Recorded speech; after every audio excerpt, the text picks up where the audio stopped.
Everyone, welcome to civil वाला daily current affairs. आज है 22 जून और शुरू करते हैं आज का डिस्कशन। उससे पहले जो मैंने 20 जून को आपसे एक सिनेरियो दिया था उसका आंसर देख लेते हैं। उससे पहले एक कॉन्सेप्ट जो होता है हम एथिक्स में पढ़ते हैं, एक होता है यूटिलिटेरिज्म, जो कि यहाँ आपको जो दिखाई दे रहा है वो है जेरेमी बेंथम। आप देख सकते हैं इनका होता है जिसको हिंदी में हम बोलते हैं उपयोगितावाद।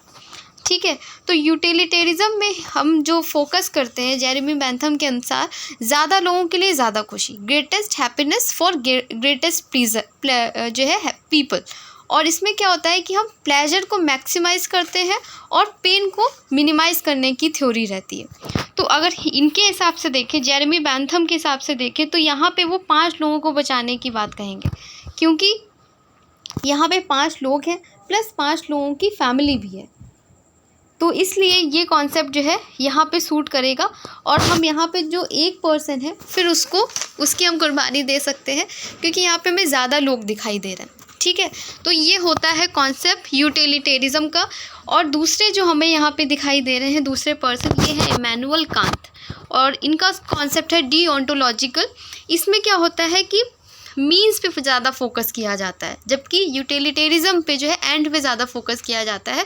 तो इस तरीके का कॉन्सेप्ट था, ये सिनेरियो था जिसमें हम इन 5 लोगों को बचाएंगे। आप लोगों ने आंसर भी किया था, मोस्ट ऑफ द लोगों का यही कहना था कि हम इन 5 लोगों को बचाएंगे और इस पर्सन को छोड़ देंगे। तो ये था इसका आंसर, मैंने बताया आपको, ये कॉन्सेप्ट था। एथिक्स में आपने पढ़ा भी होगा पहले। और कल जो क्वेश्चन था उसका आंसर देख लेते हैं। दुनिया के सबसे बड़े उष्णकटिबंधीय आर्द्रभूमि क्षेत्रों में से एक पेंटानल आर्द्रभूमि अपनी जैव विविधता और पारिस्थितिक महत्व के लिए जानी जाती है। पेंटानल के बारे में निम्नलिखित में से कौन सा कथन सही है? तो इसमें ऑप्शन सी सही था हमारा। पेंटानल विश्व की सबसे बड़ी जगुआर आबादी का घर है, तो ये इसका करेक्ट आंसर था। ठीक है, नेक्स्ट क्वेश्चन है और आज का पहला क्वेश्चन, विश्व सिकल सेल दिवस 2024 का विषय क्या है?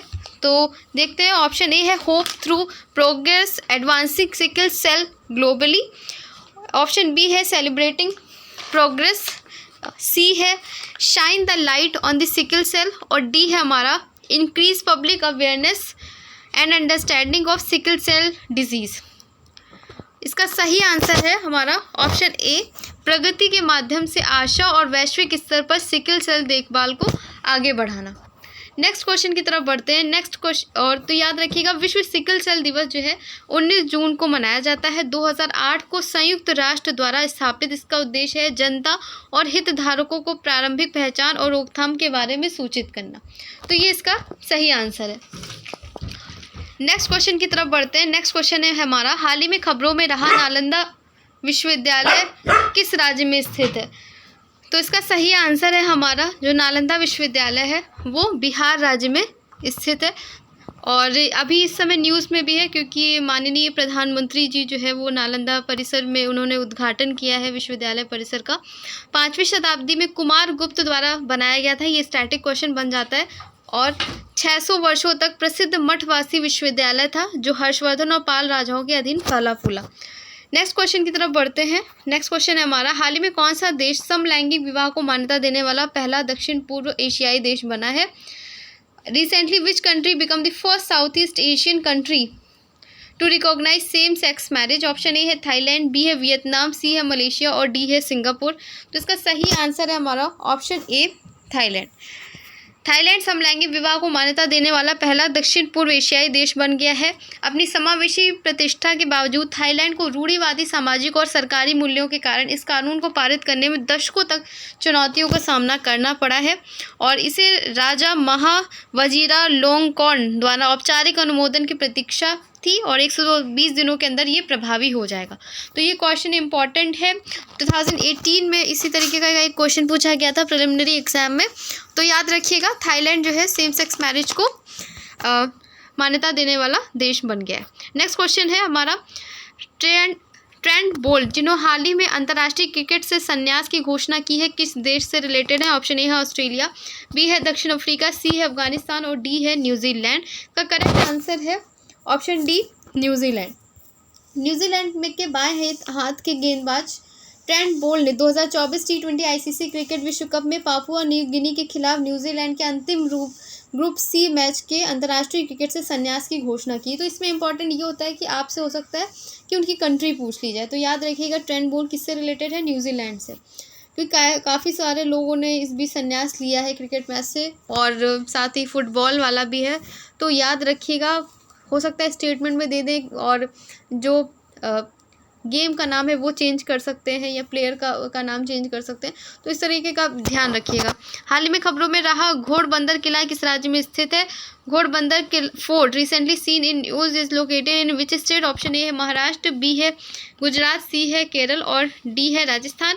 और ये इसका आंसर है हमारा महाराष्ट्र में है, न्यूज़ में है, देखते हैं क्यों। हाल ही में जीर्णोद्धार कार्य के दौरान घोड़बंदर किले की भीतरी परतों के नीचे एक गुप्त कक्ष की खोज की गई है। ये महाराष्ट्र के ठाणे में उल्हास नदी पर स्थित घोड़बंदर किला पुर्तगालियों द्वारा बनवाया गया था।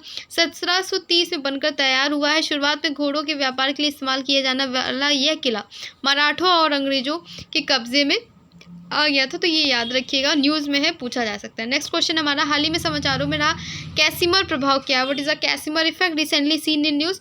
ऑप्शन ए है एक घटना जहां दो आवेशित प्लेटें एक दूसरे को प्रतिकर्षित करती हैं, बी है एक घटना जहां दो अनावेशित चालक प्लेटें एक आकर्षक बल का अनुभव करती हैं, सी है एक घटना जहां दो अनावेशित चालक प्लेटें एक प्रतिकर्षक बल का अनुभव करती हैं, और डी है एक घटना जहां दो आवेशित प्लेटें एक चुंबकीय बल का अनुभव करती हैं। सही आंसर है हमारा ऑप्शन बी, एक घटना जहां दो अनावेशित प्लेटें एक आकर्षक बल का अनुभव करती हैं। तो वैज्ञानिकों ने पता लगाया है कि छोटी मशीनों को बेहतर बनाने के लिए कैसिमर प्रभाव को कैसे नियंत्रित किया जाए। इस तरीके के क्वेश्चन साइंस एंड टेक में आते हैं, पूछे जा सकते हैं।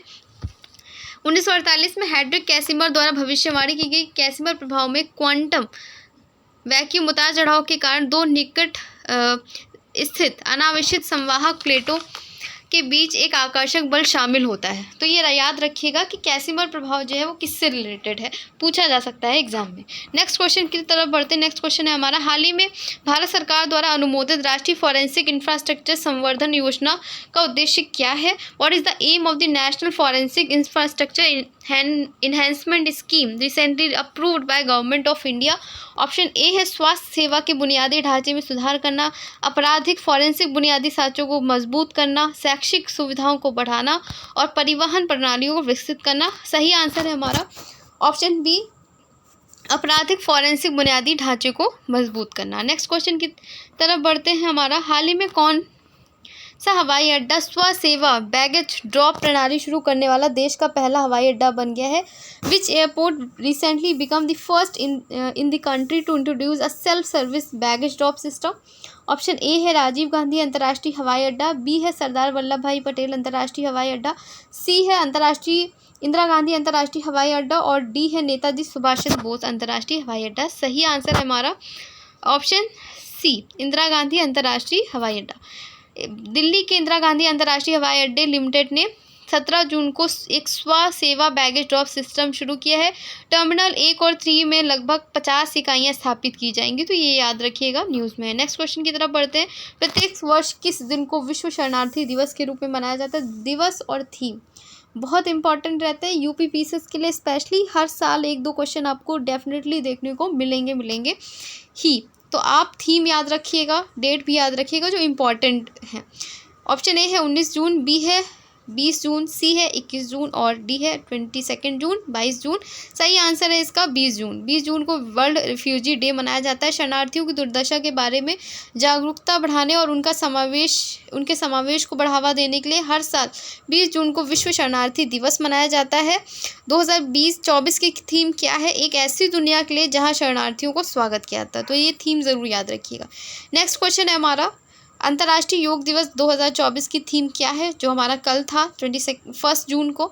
और ऑप्शन ए है do yoga and stay healthy, B है yoga for self and society, C है यूथ कंट्रीब्यूशन टू योगा और डी है yoga for society. Correct answer है हमारा ऑप्शन बी, स्वयं और समाज के लिए योग। तो याद रखिएगा, थीम इम्पॉर्टेंट है। और अंतर्राष्ट्रीय योग दिवस प्रतिवर्ष 21 जून को मनाया जाता है। प्रत्येक वर्ष अंतर्राष्ट्रीय योग दिवस के विशेष तौर अवसर पर होने वाले योग आयोजनों किया जाता है। 2024 की जो थीम है वो है yoga for self and society. और आज का टेस्ट क्वेश्चन देखते हैं। टेस्ट क्वेश्चन है, हाल ही में खबरों में रहा घोड़बंदर किला किस राज्य में स्थित है? इसका आंसर आपको करना है। साथ ही जैसे कि मैंने एक सिनेरियो दिया, उसका आंसर आपको 2 दिन का टाइम दिया और आपको करना था। उसी तरीके से अगर आप चाहते हैं कि मैं ये सब बीच में डिस्कस करूँ, जैसे आज मैंने कोड स्किप कर दिया और ये समझाया, तो अगर कुछ भी ऐसा आप चाहते हैं कि मैं आपके साथ में डिस्कस करूं, तो आप कमेंट सेक्शन में लिख सकते हैं। और ये जो नया मैंने सोचा है, ये आपको कैसा लगा, फीडबैक दे सकते हैं उसका। और आज का डिस्कशन यहीं तक था। कल मिलते हैं एक नए डिस्कशन के साथ। तब तक अपना ख्याल रखिए और अपनी पढ़ाई करते रहिए। धन्यवाद।